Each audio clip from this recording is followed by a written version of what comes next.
Hello and welcome everyone to another video.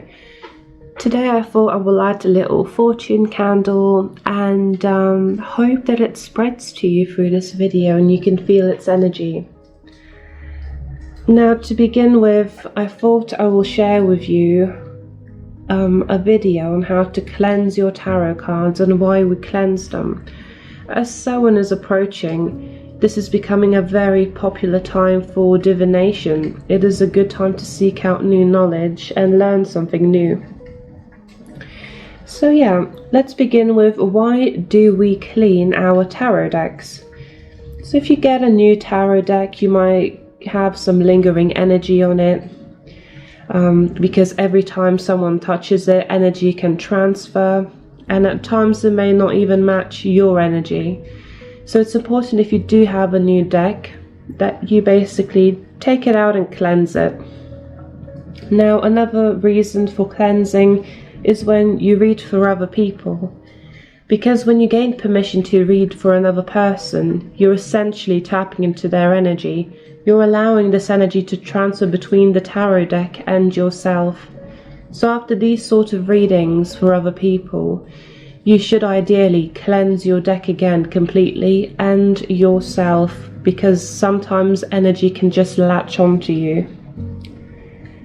Sometimes when someone else has touched your tarot deck, let's say you live at home, or my mum has picked up my tarot deck before and I've sensed her energy basically around it while she was basically trying to find something in my room.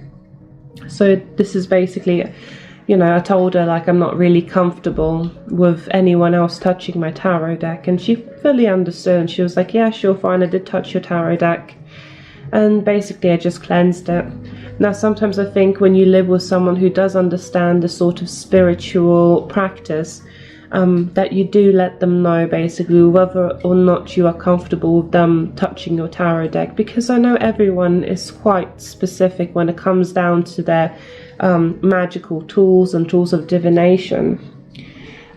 Yes, so another way, well not a way, but another reason we might want to cleanse our tarot deck is when we shuffle the cards for a reading or we perform a reading, it might feel extremely off. Now I've had basically times like this before when I'm doing a reading for myself and I'm like, hold on, when was the last time I actually cleansed my deck? Because the energy, I can sense it, and it doesn't feel comfortable.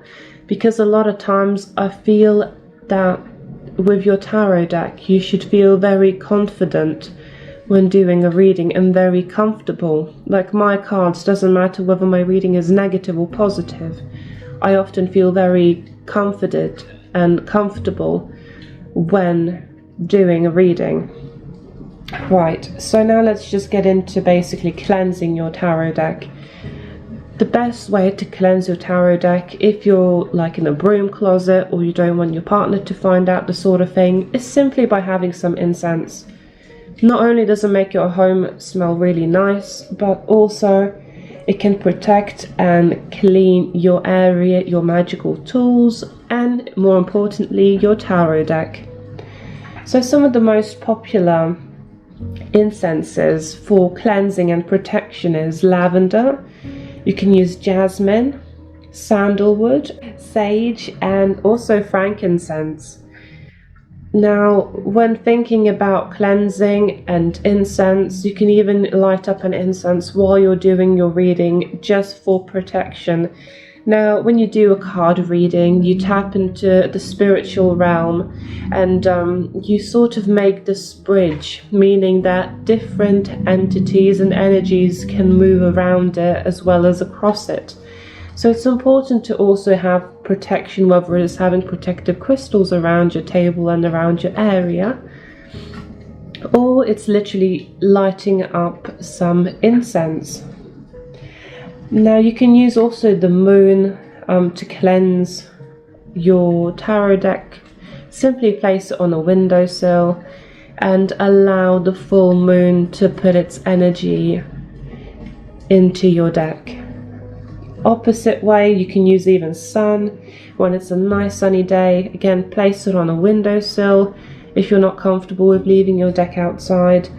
And yeah, just let the warm energy fill your deck, and hopefully that would cleanse it and make you feel more connected to your deck. Now you can even leave your deck around salt lamps, because they have cleansing energy and vibrations coming off of all the salt particles. It's a good way to basically cleanse. If you are in the broom closet and you simply have a salt lamp. Some people I've read like to put their tarot deck in, or oracle deck, whatever deck you are using, in a little sealable bag to protect it against all the elements, and soak it in salt water, or even just pour salt over it. Now it's important basically that if you even bury it in the ground or do any of this sort of stuff where cards are exposed to basically like natural materials, that you do put a little slip case or something basically to cover it and to protect it, especially if it's water or basically salt, something that can cause erosion. It's important to protect your deck. Another good way to cleanse your tarot deck is by using sound vibrations. Now if you have a singing bowl, if you have like a pan drum, a shaman drum, those are really powerful tools to cleanse. Some people have used basically bells to just ring in the air to clean the sound and let all the waves go through the cards. But yeah, just make sure that you take good care of your cards and kind of work on that connection, because when you do, you will find yourself having more accurate readings, being able to understand your tarot cards better. Right, I will stop rambling. I really hope you're having a lovely day wherever you are. And yeah, the weekend is approaching now. So I hope that everyone enjoys themselves, and I will be off for a few days as I am traveling for a little getaway. And hopefully I'll get a chance to make a little video about it. Probably a haul as well. And yeah, thank you very much for listening, and blessed be. Take care.